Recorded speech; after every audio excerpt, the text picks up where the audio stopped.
नमस्कार दोस्तों, मैं डॉक्टर अमित बत्रा मिजैक एकेडमी के यूट्यूब चैनल पर आपका स्वागत करता हूं। आज के सेशन में दोस्तों हम बात करेंगे सेल बायोलॉजी पार्ट थर्ड। हमने लास्ट सेशंस के अंदर बात की थी दोस्तों सेल ऑर्गेनेल्स के बारे में, कोशिका के अंदर कौन कौन से अंग पाए जाते हैं उन सब के बारे में बात की थी। सबसे पहले हमने बात की थी दोस्तों दोहरी झिल्ली युक्त कोशिकांग, यानी कि ऐसे कोशिकांग जिनके चारों तरफ दो झिल्लियों का आवरण है। वो जो हमने कोशिकांग पढ़े थे उसके अंदर हमने माइटोकॉन्ड्रिया और हरित लवक के बारे में पढ़ा था। उसके बाद हमने पढ़ा था इकहरी झिल्ली युक्त कोशिकांग, यानी कि ऐसे कौन से कोशिकांग हैं जिनके चारों तरफ एक ही झिल्ली का आवरण होता है। उसके अंदर हमने अंतःप्रदवी जालिका ईआर के बारे में पढ़ा था, लाइसोसोम के बारे में पढ़ा था और गोल्जी काय के बारे में पढ़ा था। आज हम रिमेनिंग कोशिकांगों को लेकर चलते हैं। यहां पर आज हम जो बात करेंगे, सबसे पहले हम बात करेंगे झिल्ली विहीन कोशिकांग की। किसकी बात करेंगे? झिल्ली विहीन कोशिकांग।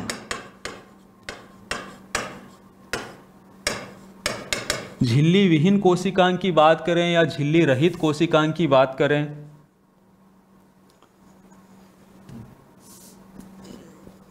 झिल्ली रहित कोशिकांग की बात करें तो दोस्तों दो कोशिकांगों के नाम हमें यहाँ पे याद रखने हैं जो हमारे पास झिल्ली रहित कोशिकांग होते हैं। कितने कोशिकांग है दोस्तों?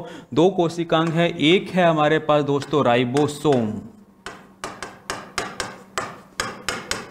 और दूसरा है हमारे पास तारककाय। ये केवल दो ही ऐसे कोशिका के अंदर कोशिकांग हैं जो क्या हैं? झिल्ली रहित है, अर्थात इनके चारों तरफ किसी भी प्रकार का कोई भी आवरण नहीं मिलता है। ये आप अपने दिमाग में रखें, ये क्वेश्चन बार बार आता है।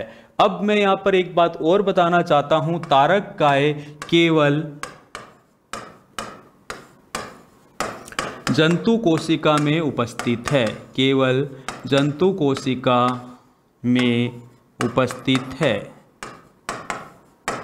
तारककाय केवल और केवल कहाँ मिलेगा?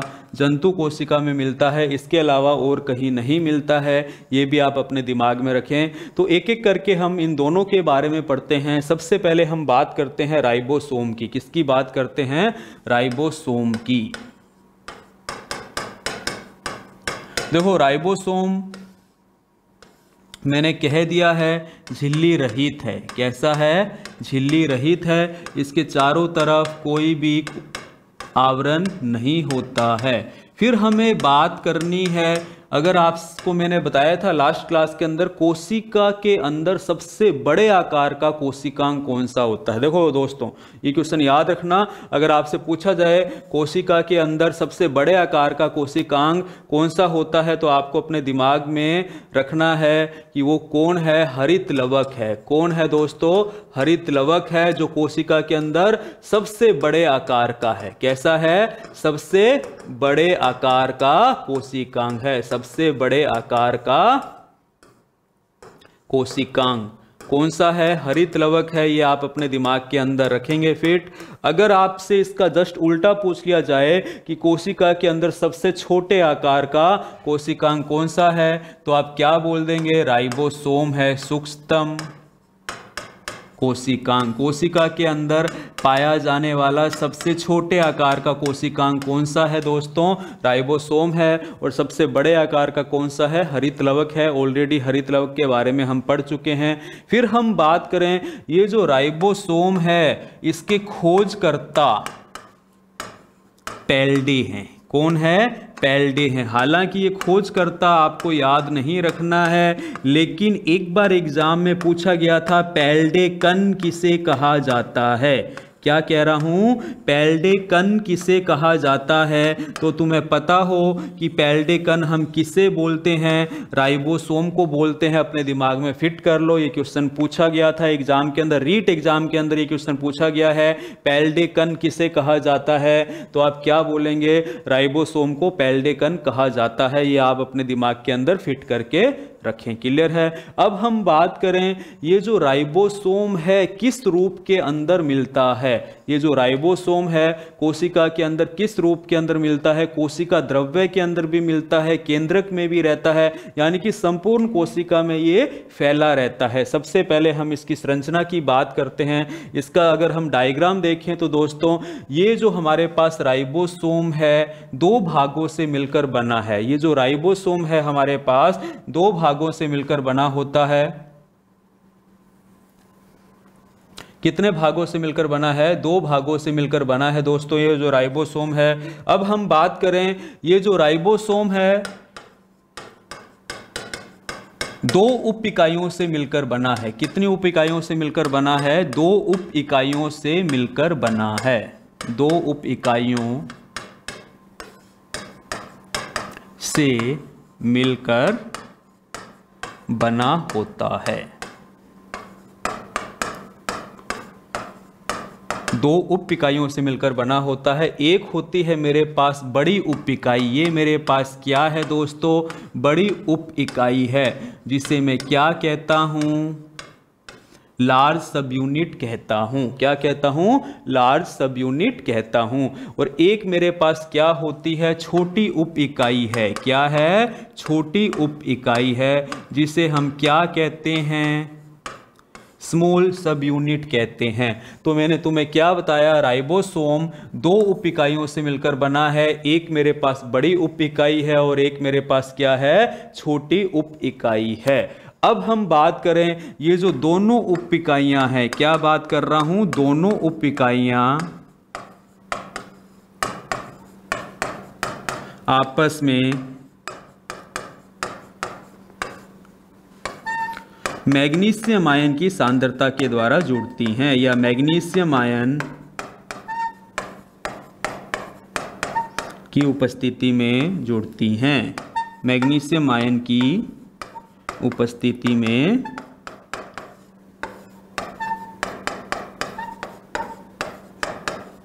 जुड़ती हैं। ये दोनों उप इकाइयां कब जुड़ेगी? जब मेरे पास यहां पर क्या होगा? मैग्नीशियम आयन होगा। जब मैग्नीशियम आयन होगा तो ये दोनों उप इकाइयां आपस में जुड़ जाती हैं। ये मेरे पास साधारण सी किसकी संरचना है? राइबोसोम की संरचना है। किसकी संरचना है? राइबोसोम की संरचना है, जो आपके दिमाग में फिट होनी चाहिए दोस्तों। हमने बात की राइबोसोम की। राइबोसोम के लिए मैंने ऑलरेडी तुमको कह दिया, झिल्ली रहित कोशिकांग है, सूक्ष्मतम कोशिकांग है, पैल्डे कण इसको कहा जाता है।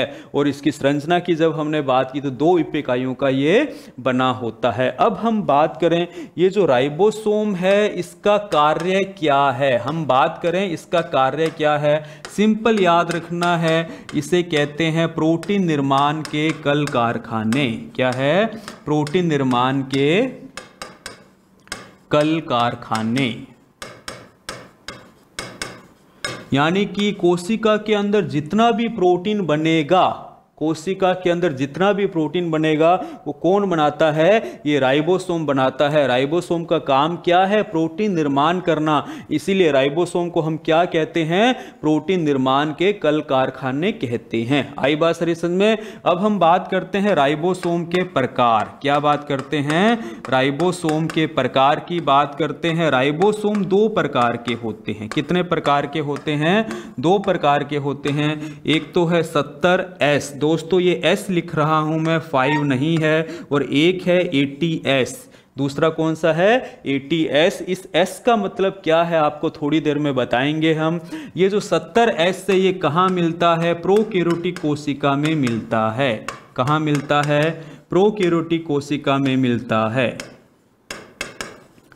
जो हमारे पास प्रोकैरियोटिक कोशिका है, प्रोकैरियोटिक कोशिका का मतलब क्या है? ऐसी कोशिका जिसमें केंद्रक अविकसित प्रकार का है, यानी कि केंद्रक के चारों तरफ केंद्रक झिल्ली नहीं है, उसको हम प्रोकैरियोटिक कोशिका कहते हैं। और 80S कहाँ मिलता है?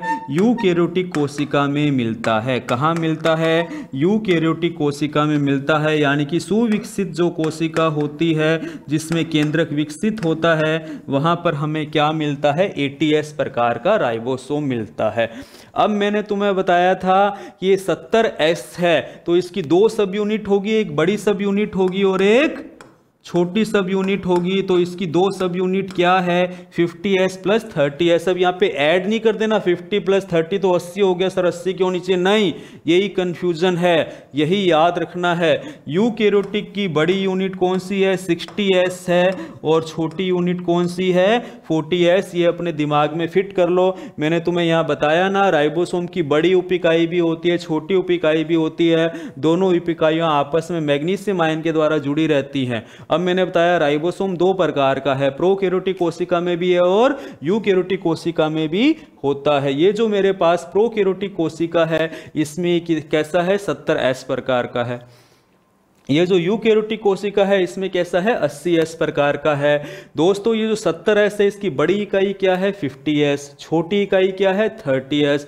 उसी प्रकार से 80s जो मेरे पास है इसकी बड़ी उप इकाई क्या है 60s, छोटी उप इकाई क्या है 40s। अब यहाँ पर ये जो मेरे पास S है ये क्या है, ये स्वीडबर्ग इकाई है। स्वीडबर्ग दोस्तों एक जर्मनी का वैज्ञानिक था, इसने सबसे पहले राइबोसोम को बताया था, इसीलिए उसके नाम पर क्या रख दिया गया, इसकी यूनिट का नाम रख दिया गया स्वीडबर्ग इकाई। ये आप अपने दिमाग में फिट कर लें। एस का मतलब क्या होता है स्वीडबर्ग इकाई, स्वीडबर्ग यूनिट। इकाई का मतलब दोस्तों अगर मैं आपसे पूछूं सिंपल वे के अंदर, भाई आपका घर यहाँ से कितनी दूर है, आप कहोगे सर 2 किलोमीटर है, आपका कितना है 5 किलोमीटर है, आपका कितना 7 किलोमीटर। तो सब मेरे को अलग अलग डाटा दे रहे हैं, लेकिन एक चीज उसमें कॉमन है। वो कॉमन क्या है किलोमीटर। वो कॉमन क्या है किलोमीटर। तो यहाँ पर वो किलोमीटर एक यूनिट है, उसी तरह से इसको डेंसिटी के आधार पर, घनत्व के आधार पर राइबोसोम को अलग किया गया था और इसकी यूनिट क्या बना दी गई एस बना दी गई, जिसे हम क्या कहते हैं स्वीडबर्ग यूनिट कहते हैं। ये आपको राइबोसोम के बारे में पता हो कि राइबोसोम को पेल्डेकन कहा जाता है, सूक्ष्म कोशिकांग कहा जाता है, काम इसका प्रोटीन निर्माण करना है। क्लियर है, दो प्रकार के होते हैं, 70s प्रोकैरियोटिक कोशिका में मिलेगा, 80s यूकैरियोटिक कोशिका मिलेगा। दो इकाइयों से मिलकर बनता है, दोनों को जोड़ने के लिए क्या चाहिए मैग्नीशियम आयन हमें चाहिए, और इसके चारों तरफ कोई भी झिल्ली नहीं होती है। नेक्स्ट दोस्तों हम बात करते हैं तारक काय की। किसकी बात करते हैं तारक काय की, सेंट्रियोल की। दोस्तों तारक काय के लिए याद रखना जंतु कोशिका की विशेषता है। क्या है जंतु कोशिका की विशेषता है।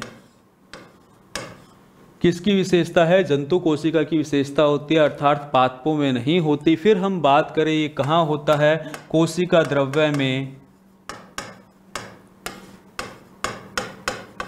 कोशिका द्रव्य में उपस्थित है। अब कोशिका द्रव्य में उपस्थित है जो हमें कोशिका विभाजन के समय दिखाई देता है। कोशिका विभाजन के समय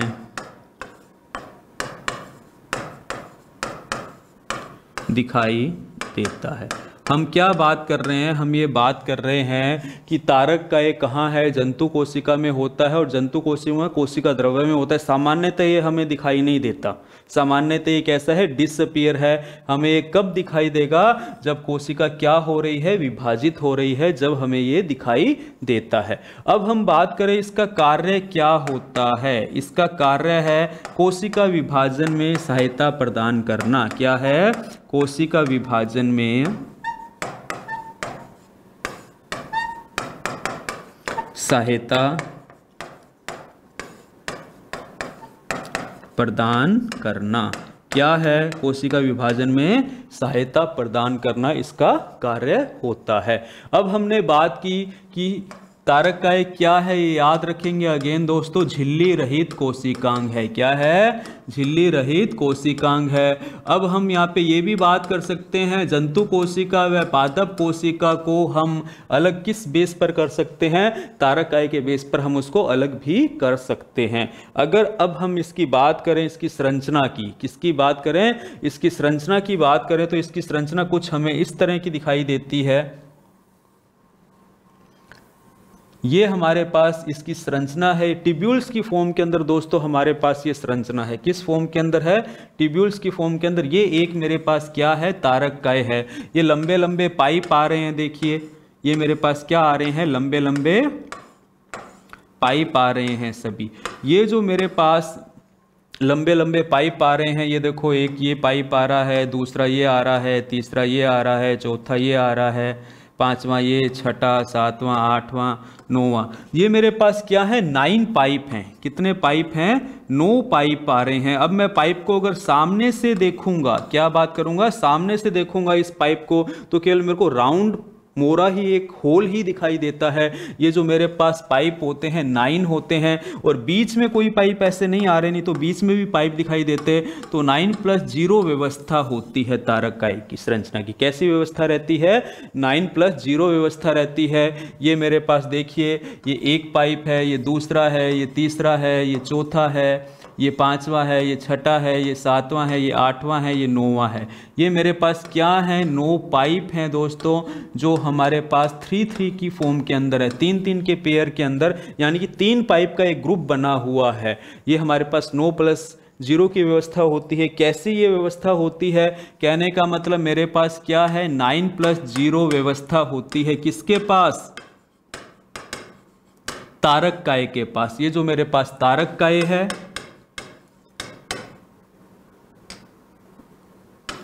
ये जो तारककाय है मेरे पास, इसके पास 2 तरकु तंतु हैं। क्या है? 2 तरकु तंतु हैं। 2 तरकु तंतु बताए। प्रत्येक तरकु तंतु के पास क्या है? 9+0 की व्यवस्था है। क्या है? 9+0 की व्यवस्था होती है। ये हमने किसकी व्यवस्था देखी है? तारककाय की। यही क्वेश्चन बार बार पूछा जाएगा, तारककाय में क्या तरकु तंतु की क्या व्यवस्था होती है? 9+0 व्यवस्था होती है। किसके अंदर? अगर मैं बात करूं प्रोकैरियोटिक कोशिका की, किसकी बात करूं? प्रोकैरियोटिक कोशिका की। 9+2 व्यवस्था किसके अंदर देखने को मिलेगी? यूकैरियोटिक कोशिका में। किसमें देखने को मिलेगी? यूकैरियोटिक कोशिका के अंदर। ये आप अपने दिमाग के अंदर बिठा लो बेटा, हम क्या बात कर रहे हैं।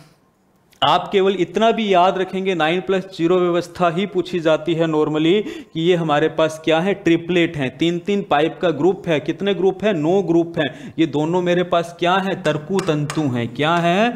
तरकु तंतु हैं। सेंट्रियोल जिसको आप कहते हैं। एक तारककाय के पास कितने तरकु तंतु हैं? 2 तरकु तंतु हैं, और इनकी व्यवस्था क्या है? 9+0 है। ये याद रखना है। ये केवल और केवल किसके पास होंगे? जंतु कोशिका के पास होंगे। पादप कोशिका के पास ये नहीं होते हैं। कोशिका विभाजन में ये सहायता करते हैं। सिर्फ इतना आप अपने दिमाग के अंदर फिट करके रखेंगे। क्लियर है दोस्तों?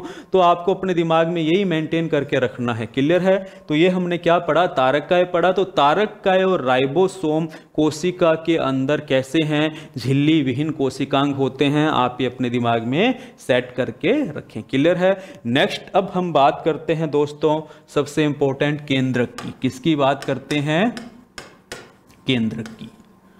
केंद्रक, सबसे पहला क्वेश्चन आता है, क्या केंद्रक धोरी झिल्ली युक्त संरचना है? क्या है? धोरी झिल्ली युक्त संरचना है। दोस्तों ये जो धोरी झिल्ली युक्त संरचना है केंद्रक, क्या ये कोशिकांग है? अगर आपसे पूछे क्या ये कोशिकांग है? कोशिकांग है क्या ये? आप कहेंगे यस या आप कहेंगे नो।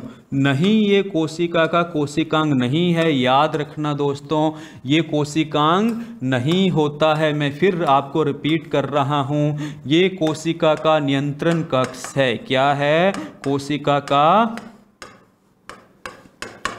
नियंत्रण कक्ष है। क्या है? ये कोशिका का नियंत्रण कक्ष है। ये आपको अपने दिमाग में फिट करके रखना है। ये कोशिका का क्या है? नियंत्रण कक्ष है, यानी कि कोशिका का प्रबंधक है। क्या है? कोशिका का प्रबंधक है। कोशिका का जो भी काम होता है कोशिका के अंदर, हमने देखे अलग अलग तरह के क्या है कोशिकांग है, उन सभी कोशिकांगों का नियंत्रण कौन करता है? केंद्रक करता है। जिस तरह से हमारे शरीर के अंदर अनेक अंग हैं, उन सभी अंगों का नियंत्रण हमारा मस्तिष्क करता है, उसी तरह से कोशिका के अंदर बहुत सारे कोशिकांग हैं। राइबोसोम आज हमने पढ़ा, तारकाय पढ़ा, हरित लवक पढ़ा, अंतःप्रद्रवी जालिका पढ़ी, लाइसोसोम पढ़ा। ठीक है, इन सभी अंग अपना अपना काम करते हैं, तो सभी अंगों का नियंत्रण करने के लिए कोई ना कोई चाहिए, जब भी तो व्यवस्था सही रहेगी। तो इन सब का नियंत्रण कौन करता है? केंद्रक करता है। इसीलिए इसे कोशिका का क्या कहा जाता है? नियंत्रण कक्ष कहा जाता है, या क्या कहा जाता है? कोशिका का प्रबंधक कहा जाता है। इसके अलावा और क्या है जो हमारे पास, ये जो केंद्रक है ये कोशिका का आनुवंशिक पदार्थ रखता है। क्या रखता है? कोशिका का आनुवंशिक पदार्थ निहित रखता है। कोशिका का आनुवंशिक पदार्थ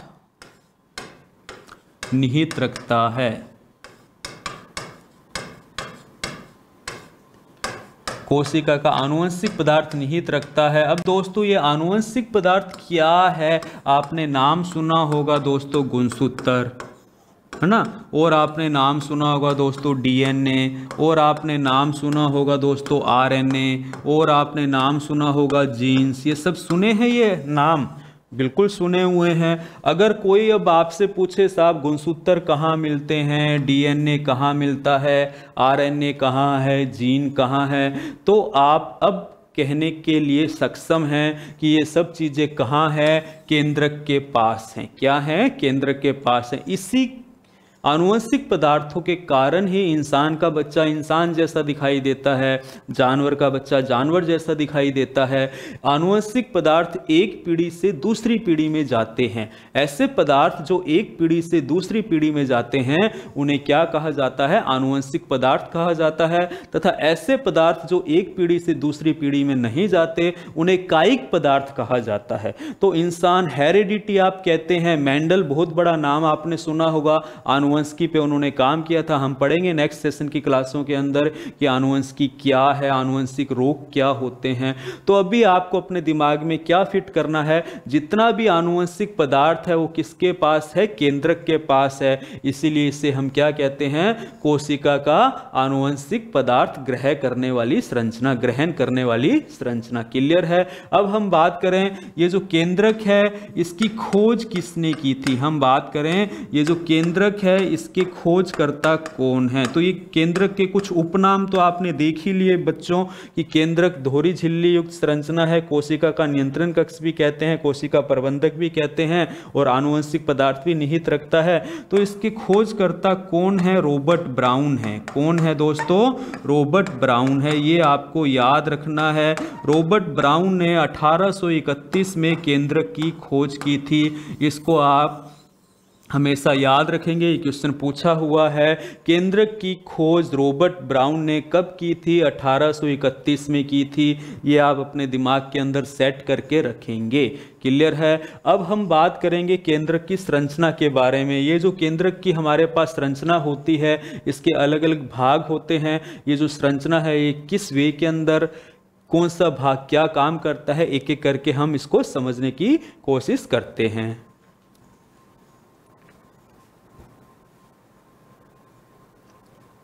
दोस्तों ये जो मेरे पास केंद्रक की संरचना है, हम बात करें केंद्रक संरचना की। जो केंद्रक है सामान्यतः एक कोशिका के अंदर एक ही मिलता है। हम क्या बात करेंगे? एक ही मिलता है जो कोशिका का नियंत्रण करता है। इसके 4 भाग हैं। कितने भाग हैं दोस्तों?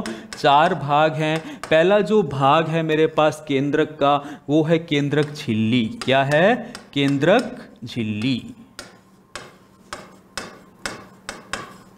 दूसरा मेरे पास जो भाग है वो है केंद्रक द्रव्य। क्या है? केंद्रक द्रव्य। तीसरा मेरे पास जो भाग है वो है मेरे पास केंद्रिका। चौथा मेरे पास जो भाग है वो है गुणसूत्रीय धागे। क्या है? गुणसूत्रीय धागे।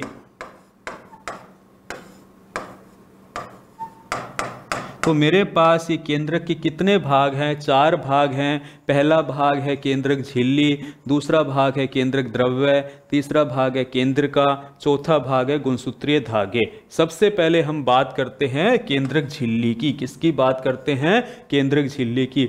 दोस्तों ये देखो, ये मेरे पास कोशिका है, ये मेरे पास यहाँ पे बीच में क्या है? केंद्रक है। अब ये जो केंद्रक है इसके चारों तरफ ये क्या है? कोशिका झिल्ली है।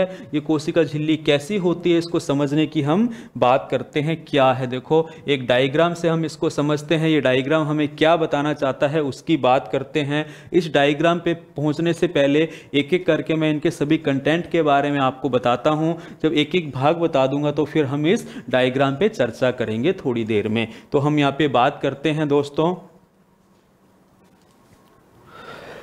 सबसे पहले केंद्रक की झिल्ली की बात करते हैं। किसकी बात करते हैं? केंद्रक की झिल्ली की बात करते हैं।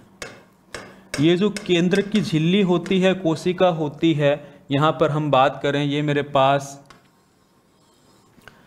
कोशिका है। यहां पर मैंने बात कर दी, ये यहां पर मैंने क्या बना दिया है? केंद्रक झिल्ली बना दी है। ये क्या बना दिया है मैंने? केंद्रक झिल्ली बना दी है। अब समझते जाओ दोस्तों, यहां से आपको बहुत सारे आंसर मिलने वाले हैं। और एक मैंने यहाँ पर भी कोशिका बना दी है, लेकिन यहाँ पर मैंने केंद्रक झिल्ली नहीं बनाई है, या ये केंद्रक झिल्ली है मेरे पास टूटी हुई है। क्या है? टूटी हुई है। ये भी मेरे पास क्या है? केंद्रक झिल्ली है। क्या है? केंद्रक झिल्ली है। यहाँ पर तो आप देख रहे हैं मेरे पास ये केंद्रक झिल्ली पूरी विकसित है, कहीं से भी नहीं टूटी हुई है। और यहाँ पर ये जो केंद्रक झिल्ली है टूटी हुई है, ये मेरे पास कैसी है? अविकसित है। कैसी है? अविकसित है। अब दोस्तों, अगर मेरे पास विकसित केंद्रक झिल्ली होती है तो वो मेरे पास कौन सी कोशिका होती है? यूकेरियोटिक कोशिका होती है। ये अपने दिमाग में हमेशा बिठा लेना। कोशिका को हमने 2 तरह से बांटा है। किस आधार पर बांटा है? केंद्रक झिल्ली के आधार पर बांटा है। केंद्रक झिल्ली विकसित है या कह देते हैं उपस्थित है। तो कौन सी कोशिका है? यूकेरियोटिक कोशिका है। अगर केंद्रक झिल्ली अविकसित है या कह दिया कि अनुपस्थित है, या क्या कह दिया? अनुपस्थित है, तो वो मेरे पास कौन सी कोशिका है? प्रोकैरियोटिक कोशिका है। तो सबसे पहले आपको अपने दिमाग में ये याद रखना है कि केंद्रक झिल्ली के आधार पर कोशिका को हमने कितने भागों में बांटा हुआ है? 2 भागों में बांटा हुआ है। एक हमारे पास होती है प्रोकैरियोटिक कोशिका और एक होती है हमारे पास यूकेरियोटिक कोशिका। यूकेरियोटिक कोशिका के अंदर केंद्रक झिल्ली विकसित होती है, जबकि प्रोकैरियोटिक कोशिका के अंदर केंद्रक झिल्ली अविकसित होती है, या कह दिया जाता है कि अनुपस्थित होती है। क्लियर है? कंसेप्ट समझ में आया केंद्रक झिल्ली का? अब हम बात करते हैं, ये जो हमारे पास केंद्रक झिल्ली है ये कैसी होती है? दोहरी आवरण युक्त होती है। कैसी होती है? दोहरी आवरण युक्त होती है। यानी कि ये मेरे पास क्या है? बाह्य आवरण है, बाहरी झिल्ली है केंद्रक की। और ये मेरे पास क्या है? केंद्रक की आंतरिक आवरण है, यानी कि आंतरिक झिल्ली है। अब हम बात करें साहब, ये केंद्रक झिल्ली आपने बताया दोहरी झिल्ली युक्त है। अब ये संरचना है तो कोई ना कोई काम तो करती होगी या नहीं करती होगी? बिल्कुल साहब, केंद्रक झिल्ली क्या काम करती है? ये कोशिका का यहाँ पे क्या है? द्रव्य है। कोशिका का जो द्रव्य होता है उसको हम कोशिका द्रव्य कहते हैं। क्या कहते हैं? कोशिका द्रव्य कहते हैं। क्या कहते हैं? कोशिका द्रव्य कहते हैं। ये मेरे पास क्या है? सारा का सारा बेटा कोशिका द्रव्य है। ये जो रेड कलर के डॉट आपको दिखाई दे रहे हैं ये क्या है? कोशिका द्रव्य है। क्या है? कोशिका द्रव्य है। जितने भी कोशिकांग होते हैं, चाहे हम राइबोसोम की बात करें, माइटोकॉन्ड्रिया की बात करें, हरितलव्य की बात करें, किसके अंदर है? इस कोशिका द्रव्य के अंदर होते हैं। उसी प्रकार से दोस्तों केंद्रक का भी अपना क्या होता है? द्रव्य होता है। इसको हम क्या कहते हैं? इसको हम कहते हैं केंद्रक द्रव्य। क्या कहते हैं? केंद्रक द्रव्य। क्या कहते हैं? केंद्रक द्रव्य। इस केंद्रक द्रव्य के अंदर DNA भी है, RNA भी है, गुणसूत्र सूत्र के धागे भी हैं, यानी कि कोशिका का क्या है, आनुवंशिक पदार्थ है। और ये जो मेरे पास संरचना है इसको मैंने क्या बोला है, केंद्रक झिल्ली बोला है। ये मेरे पास क्या है, केंद्रक झिल्ली है। क्या है, केंद्रक झिल्ली है। अब देखो केंद्रक झिल्ली के बाहर कोशिका द्रव्य है और अंदर क्या है, केंद्रक द्रव्य है। तो केंद्रक झिल्ली क्या काम करती है आपकी समझ में आ गया होगा। केंद्रक झिल्ली कोशिका द्रव्य व केंद्रक द्रव्य को अलग अलग रखती है। ये आप अपने दिमाग में फिट कर लें। केंद्रक झिल्ली दोहरी झिल्ली युक्त होती है जो कोशिका द्रव्य व केंद्रक द्रव्य को क्या करती है, अलग अलग रखती है। क्लियर है कंसेप्ट। तो केंद्रक झिल्ली का काम क्या है, कोशिका द्रव्य व केंद्रक द्रव्य को अलग अलग करती है। समझ में आई बात, बिल्कुल आ गई होगी, अलग अलग करती है। अब हम क्या बात करते हैं, अब हम ये बात करते हैं कि इस केंद्रक झिल्ली के अंदर यहां पर क्या होते हैं, छोटे छोटे छिद्र होते हैं। क्या होते हैं, छोटे छोटे छिद्र होते हैं। क्या बात कर रहा हूं, ये जो मेरे पास केंद्रक झिल्ली है इसमें यहां पर छोटे छोटे क्या होते हैं, छिद्र होते हैं। इन छिद्रों को हम क्या कहते हैं, केंद्रक झिल्ली छिद्र कहते हैं, या क्या बोलते हैं, केंद्रक छिद्र बोलते हैं। क्या बोलते हैं, केंद्रक छिद्र बोलते हैं। यहां से क्या होता है, कोशिका द्रव्य से उपयोगी चीजें तो अंदर जाती हैं और जो हमारा केंद्रक द्रव्य है यहां से अनुपयोगी चीजें बाहर जाती है। कहने का मतलब जो पोषण केंद्रक को देगी, भाई केंद्रक को भी जीने के लिए एनर्जी चाहिए ना, तो जो पोषक चीजें हैं वो यहां अंदर जाएंगी और यहां पे जो कचरा बनेगा वो क्या होगा, बाहर जाएगा।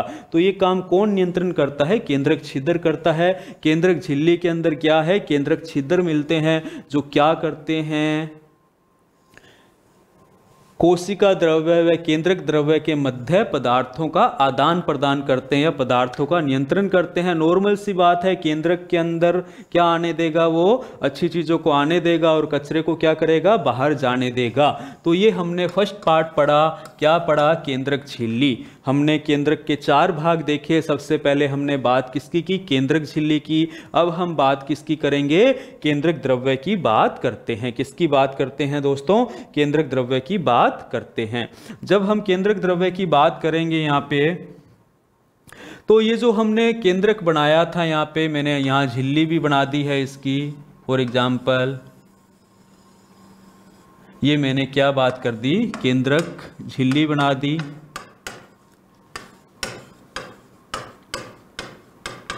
केंद्रक झिल्ली के अंदर मैंने क्या कर दिया, केंद्रक छिद्र बना दिए। क्या बना दिए दोस्तों, केंद्रक छिद्र बना दिए। ये मेरे पास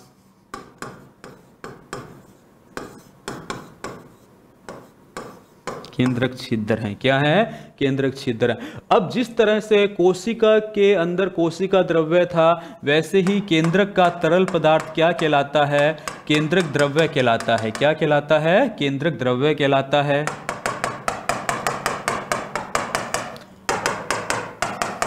तो ये मेरे पास क्या है दोस्तों, केंद्रक द्रव्य है। क्या है, केंद्रक द्रव्य है।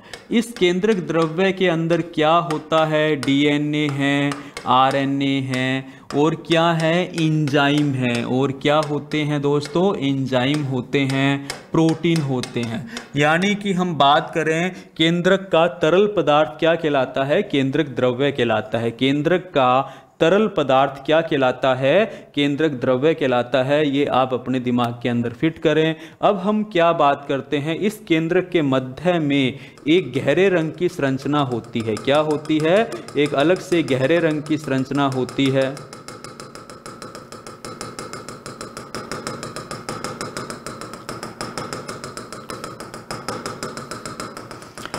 केंद्रक में एक गहरे रंग की संरचना होती है मध्य में। इसको हम क्या कहते हैं, केंद्रिका कहते हैं। क्या कहते हैं दोस्तों, केंद्रिका कहते हैं। केंद्रिका का नाम फोंटाना ने दिया था। नाम किसने दिया था, फोंटाना ने दिया था।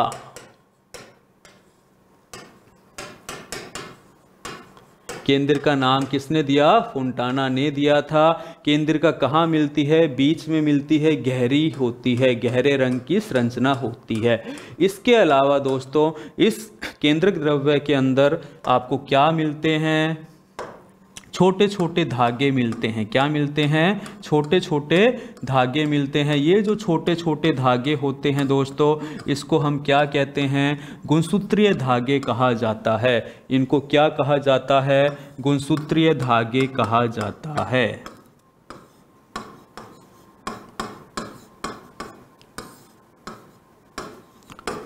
यानी कि हम ये बात करें, जब कोशिका विभाजित होगी तो ये छोटे छोटे जो धागे होते हैं आपस में जुड़ जाते हैं और आपस में जुड़कर ये आगे किसका निर्माण करते हैं? गुणसूत्र का निर्माण करते हैं। गुणसूत्र आपने पढ़ा हुआ है क्या होता है। नेक्स्ट सेशन की क्लास में पूरा एक टॉपिक हम गुणसूत्र डिस्कस करने वाले हैं दोस्तों। तो ये हमने क्या देखा है? केंद्र के विभिन्न भाग देखे हैं, केंद्र की संरचना के बारे में हमने बात की। एक बार वापस हल्का सा डिस्कस करते हैं। ये जो केंद्रक हमारे पास है दोस्तों, यहाँ पे इसको हम क्या कहते हैं?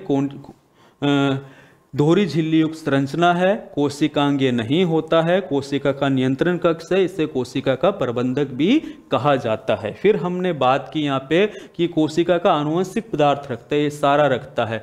ये गुणसूत्र, डीएनए, ये सारे के सारे किसके अंदर हैं दोस्तों? ऑलरेडी हम बात कर रहे हैं, केंद्रक द्रव्य के अंदर होते हैं। किसके अंदर होते हैं? केंद्रक द्रव्य के अंदर होते हैं। केंद्र की खोज किसने की थी? रॉबर्ट ब्राउन ने की थी, 1831 में की थी। फिर हम यहाँ पे बात करें, केंद्रक के कितने भाग हैं? 4 भाग हैं। कौन कौन से? केंद्रक झिल्ली भी, केंद्रक द्रव्य, केंद्रिका व गुणसूत्रीय धागे। क्लियर है ये बात? अब हम बात करें सबसे पहले केंद्रक झिल्ली। केंद्रक झिल्ली अपने दिमाग में आप रख लेना बात बेटा एक समझ के, कि ये जो केंद्रक झिल्ली है, ये जो केंद्रक झिल्ली है, इसके आधार पर ही ये जो कोशिका है 2 प्रकार की हमने बनाई है। एक तो प्रोकैरियोटिक कोशिका है और एक क्या है? यूकैरियोटिक कोशिका। प्रोकैरियोटिक कोशिका के अंदर केंद्रक झिल्ली नहीं होती, या हम कह देंगे अल्प विकसित होती है। अब यहाँ से क्या नुकसान होता है अल्प विकसित होने से या अनुपस्थित होने से? तो नुकसान ये होता है कि केंद्रक का जो आनुवंशिक पदार्थ है वो क्या है? बाहर आ जाएगा, नॉर्मल सी बात है, ये नुकसान हो जाता है। इस प्रकार की जो केंद्रक झिल्ली अविकसित होगी या अनुपस्थित होगी, वो कौन सी कोशिका होती है? प्रोकैरियोटिक कोशिका होती है। यदि केंद्रक के चारों तरफ झिल्ली मिले विकसित प्रकार की, तो कौन सी कोशिका है? यूकैरियोटिक कोशिका होती है। अपने दिमाग में रखना, ये जो केंद्रक झिल्ली होती है दोहरा आवरण होता है। एक तो बाह्य आवरण होता है और एक आंतरिक आवरण होता है। केंद्रक झिल्ली पर यहाँ पे ये क्या मिलते हैं मेरे को? छिद्र मिलते हैं, जिसे केंद्रक छिद्र कहा जाता है। ये क्या करते हैं?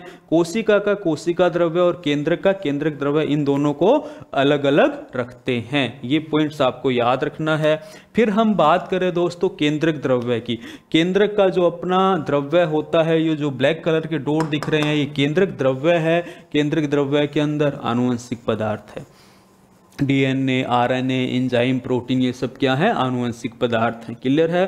फिर हम बात करें, इसके अंदर एक मध्य में गहरा भाग दिखाई देता है, जिसे हम क्या कहते हैं? केंद्रिका कहते हैं। क्या कहते हैं? केंद्रिका। सामान्यतः एक केंद्रक के अंदर एक ही केंद्रिका होती है, लेकिन कुछ प्रजातियां ऐसी होती है जिसके एक केंद्रक के अंदर एक से ज़्यादा केंद्रिकाएं होती है। जैसे प्याज की बात कर लें तो ये आपको याद नहीं रखना है, ऐसे टेंशन मत लीजिए। तो हमें ये याद रखना है केंद्रक के मध्य में क्या है? केंद्रिका है, जो नाम किसने दिया? फोंटाना ने दिया। फिर हम बात करें, यहाँ पर हमारे पास बीच में जो द्रव्य है उसको हमने क्या नाम दे दिया था? केंद्रक द्रव्य। इसके अलावा केंद्रक के अंदर छोटे छोटे क्या होते हैं? धागे उपस्थित रहते हैं, जिन्हें क्या कहते हैं? गुणसूत्रीय धागे, जो बाद में संघनित होकर या इकट्ठे होकर क्या बनाते हैं दोस्तों? गुणसूत्र बनाते हैं। गुणसूत्र हम अलग से पढ़ने वाले हैं। और ये जो आनुवंशिक पदार्थ है डीएनए, आरएनए, इसको भी नेक्स्ट सेशन में हम कंप्लीट करेंगे। तो ये हमारे पास किसकी संरचना है?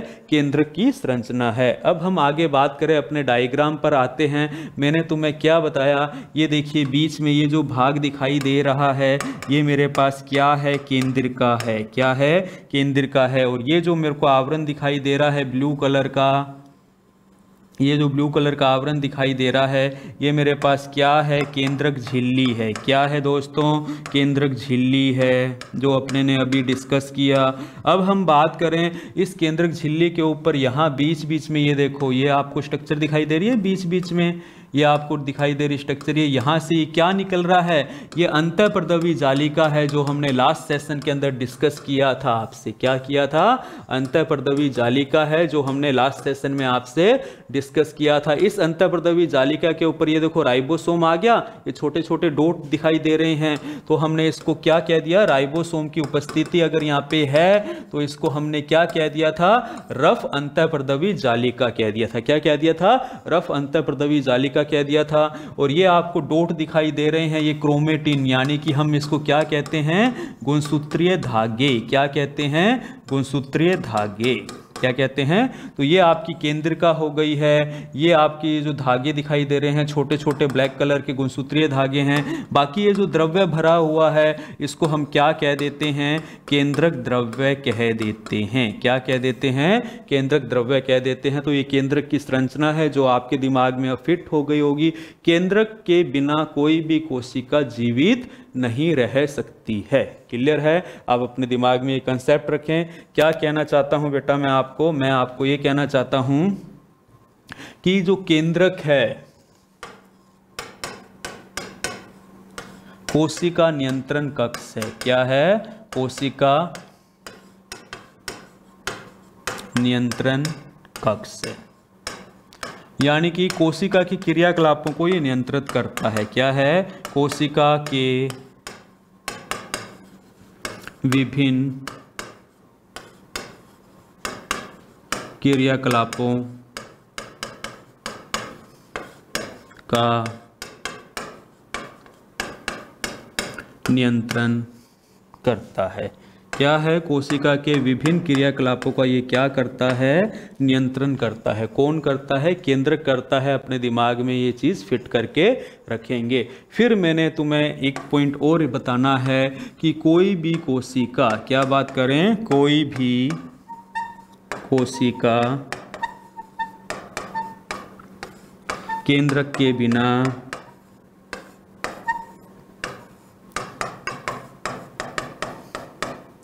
जीवित नहीं रह सकती। कोई भी कोशिका केंद्रक के बिना जीवित नहीं रह सकती। भाई अगर उसका नियंत्रण ही नहीं होगा, सब ऑर्गेनिल्स का, सभी कोशिकांग आपस में लड़ मरेंगे, कोशिका मर जाएगी। लेकिन यहाँ पे याद रखना है आपको,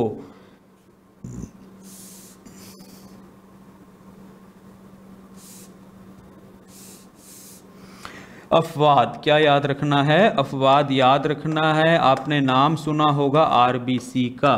किसका नाम सुना है, आरबीसी का। आरबीसी में केंद्रक नहीं होता है, अर्थात ये कैसी है, केंद्रक रहित कोशिका है। कैसी है, केंद्रक रहित कोशिका है।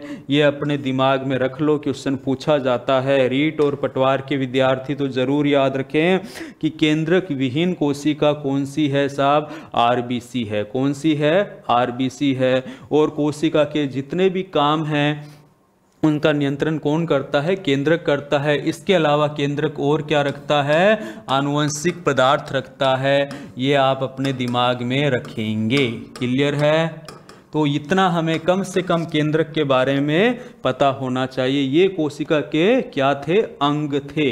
अब हम थोड़ा सा एक छोटा सा टॉपिक और पढ़ते हैं। वो टॉपिक क्या है, सूक्ष्म काय है। क्या है, सूक्ष्म काय है। थोड़ा सा हम उसको पढ़ते हैं। सूक्ष्म काय क्या होते हैं, कोशिका के अंदर कुछ अलग अंग मिलते हैं, केवल नाम याद रखें दोस्तों। ये क्या है, इकहरी झिल्ली युक्त कोशिकांग है। क्या है, इकहरी झिल्ली युक्त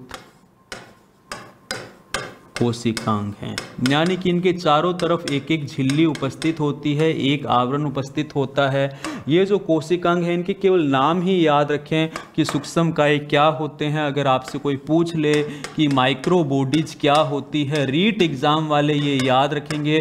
पटवार वालों को और कांस्टेबल की तैयारी करने वाले विद्यार्थियों को यहाँ पे बिल्कुल भी ध्यान नहीं देना है, पूछा ही नहीं जाता है, ना कभी पूछा गया है। सूक्ष्म काय रीट कि विद्यार्थी जो रीड सेकंड लेवल की तैयारी कर रहे हैं या फर्स्ट लेवल की तैयारी कर रहे हैं, ज़रूर ध्यान में रखें कि सूक्ष्म काय कौन कौन से होते हैं। पहला है पेरोक्सीसोम, केवल नाम याद रखने हैं और कुछ याद नहीं रखना है। पहला क्या है?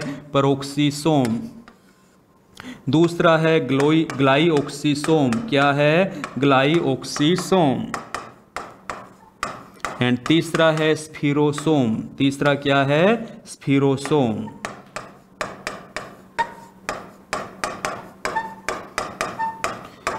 तीसरा क्या है? स्फीरोसोम्स। ये तीनों क्या हैं मेरे पास? माइक्रोबॉडीज हैं या सूक्ष्म काय हैं जो कोशिका के अंदर मिलते हैं। केवल आप इनके नाम याद रखें, इतना आपको कम से कम कोशिका के बारे में पता होना चाहिए कि कोशिका के अंदर सबसे पहले हमने कोशिका की बात की थी साहब, कोशिका भित्ति थी। कोशिका भित्ति के बाद हमने कोशिका झिल्ली की बात की थी।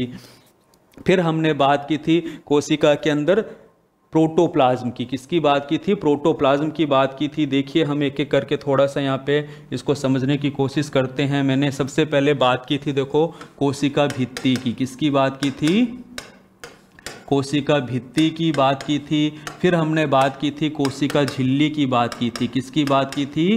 कोशिका झिल्ली की बात की थी। फिर हमने बात की थी दोस्तों कोशिकांग की। किसकी बात की थी? कोशिकांग की। इन कोशिकांगों के अंदर हमने बात की थी दोहरी झिल्ली युक्त। दोहरी झिल्ली युक्त हमने कौन कौन से पढ़े थे? माइटोकॉन्ड्रिया पढ़ा था। कौन सा पढ़ा था? माइटोकॉन्ड्रिया पढ़ा था। और क्या पढ़ा था? हरित लवक पढ़ा था। और क्या पढ़ा था? हरित लवक पढ़ा था। फिर मैंने आपसे बात की थी इकहरी झिल्ली युक्त। कैसी पढ़ी थी? इकहरी झिल्ली युक्त। इसके अंदर हमने एंडोप्लाज्म रेटिकुलम के बारे में पढ़ा था, लाइसोसोम के बारे में पढ़ा था और तारक काय। और हमने बात की थी इसके अंदर गोल्गी बॉडी के बारे में। किसके बारे में बात की थी? गोल्गी बॉडी के बारे में बात की थी।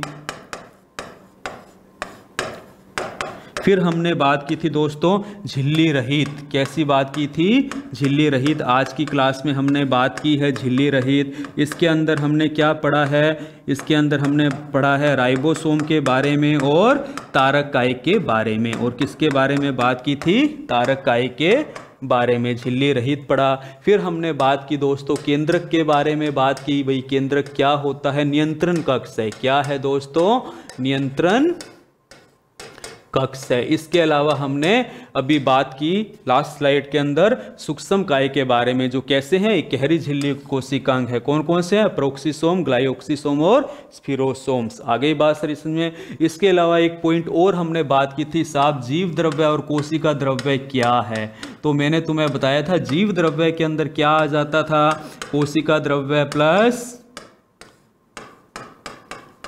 केंद्रक द्रव्य आ जाता था। जब हमने सारा का सारा द्रव्य एक साथ मिक्स कर दिया तो उसको हम क्या बोलते थे? जीव द्रव्य बोलते थे। हम उसको क्या बोलते थे? जीव द्रव्य बोलते थे। कोई नहीं, वापस लिख देते हैं आपके लिए। नियंत्रण कक्ष हम बात कर रहे हैं यहाँ पे जीव द्रव्य की। ये जो जीव द्रव्य होता है मेरे पास क्या होता है? कोशिका द्रव्य प्लस केंद्रक द्रव्य। कोशिका द्रव्य और जीव द्रव्य, केंद्रक द्रव्य और कोशिका द्रव्य मिलकर क्या बना देते हैं? जीव द्रव्य बना देते हैं। अगर अब आपसे कोई पूछे कोशिका द्रव्य क्या होता है, तो जीव द्रव्य में से क्या घटा दें? केंद्रक द्रव्य घटा देंगे तो क्या हो जाता है? कोशिका द्रव्य होता है। ये सारांश है आपके कोशिका विज्ञान का। 3 स्टेप्स के अंदर, 3 क्लासेस के अंदर, 3 पार्ट्स के अंदर हमने ये डिवाइड किया है। मीजेक एकेडमी के यूट्यूब चैनल पर ये सारा अवेलेबल है। आप इसको सब्सक्राइब करते रहें और अपने साथियों को भी बताएं दोस्तों। Thank you.